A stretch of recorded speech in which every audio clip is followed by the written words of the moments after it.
ঐতিহাসিক পল্টন মোড়ে বাংলাদেশের মুক্তিকামী জনতার কণ্ঠস্বর 8টি বিশিষ্ট রাজনৈতিক দল আয়োজিত আজকের এই বিশাল জনসমুদ্রের সম্মানিত সভাপতি, বিশিষ্ট আলেমে দ্বীন, ইসলামী আন্দোলন বাংলাদেশের সম্মানিত আমির জনাব সৈয়দ ফজলুল করিম রেজাউল করিম পীর সাহেব চরমোনাই, মঞ্চে বসা বন্ধু সংগঠন সমূহের সম্মানিত শীর্ষ নেতৃবৃন্দ, আজকের এই জনসমুদ্রে হাজির জুলাই বিপ্লবের সংগ্রামী সাথী এবং বন্ধুগণ, গণমাধ্যমের সম্মানিত বন্ধুগণ, আমরা মহান আল্লাহ তাআলার শুকরিয়া আদায় করছি।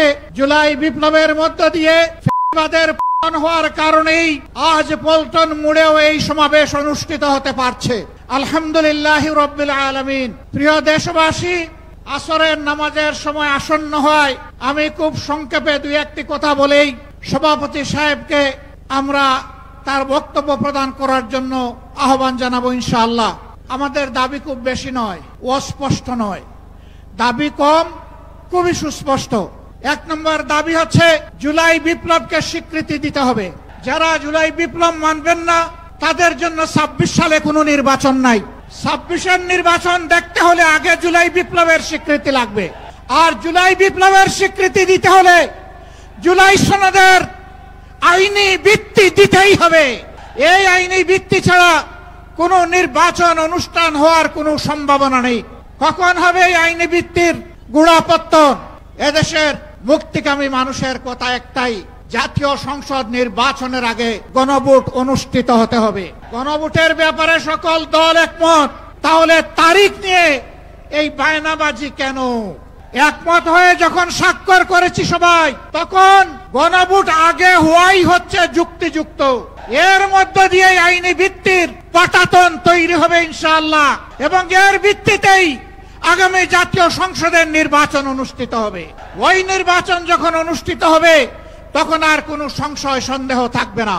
আমরা চাই আগামী ফেব্রুয়ারিতে রোজার আগেই জাতীয় সংসদ নির্বাচন অনুষ্ঠিত হোক। এইটা দিয়ে কেউ ধূম্রজাল সৃষ্টি করার পায়তারা চালাবেন না, উদূর পিণ্ডি বুদির গাড়ে ফেলবেন না।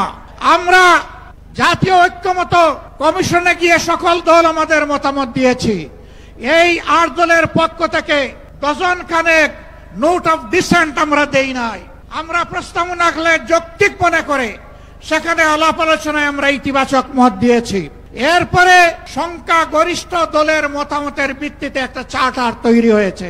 এটি হচ্ছে গণতন্ত্রের কথা, যে সংখ্যাগরিষ্ঠ যা বলবে বাকিরা তাই মেনে নেবে। কিন্তু আমরা দেখলাম না, কেউ কেউ তা মেনে নিতে রাজি নন।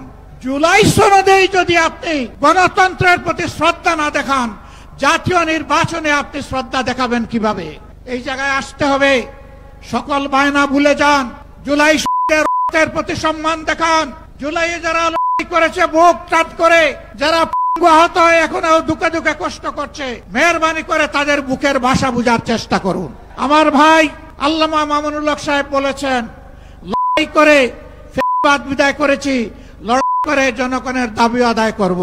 আমি স্পষ্ট ভাষায় বলতে চাই, কোন দলের নয়, জনতার বিজয় হবে ইনশাআল্লাহ। জনতা কি চায় কান পেতে শোনার চেষ্টা করুন। যদি এই ভাষা বুঝতে ব্যস্ত হন, তাহলে নিজের পরিণতির জন্য যে বুঝতে ব্যর্থ হবেন তাকে তৈরি থাকতে হবে। আমরা কথা দিচ্ছি বাংলাদেশের জনগণকে, আমাদের সহযোগিতারা আমাদের হাতে এনে মুক্তির প্রাথমিক পরিবেশটা উপহার দিয়েছে। আমরা জনগণের মুক্তি আদায় করেই ঘরে ফিরবো ইনশাআল্লাহ। আমরা ভদ্র ভাষায় কথা বলছি, ভদ্র ভাষায় কথা বলবো, কিন্তু আমাদের দাবির ব্যাপারে আমরা হিমালয়ের মতো অনড় থাকবো। কারণ এই দাবি জনগণের দাবি, কোনো দলের দাবি নয়। এই দাবি বিপ্লবের দাবি, এই দাবি ফ্যাসিবাদের দাবি নয়। অতএব ফ্যাসিবাদের দাবির কাছে বাংলাদেশের জনগণ মাথা নত করবে না। তৈরি হন। যতক্ষণ পর্যন্ত জনগণের দাবি আদায় না হবে আমাদের আন্দোলন দুর্বার গতিতে চলতে থাকবে ইনশাআল্লাহ। আজই শীর্ষ নেতৃবৃন্দ এই মিটিং এর পরে আমরা মিলিত হচ্ছি। পরবর্তী কর্মসূচি যথাশীঘ্রই আপনারা জানতে পারবেন।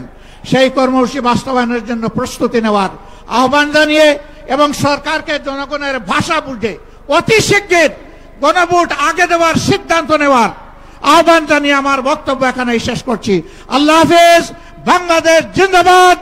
আর দলীয় আজকের এই সমাবেশ জনগণের দাবি আদায়ের পাটাতন হোক। আসসালামু আলাইকুম ওয়া রাহমাতুল্লাহ।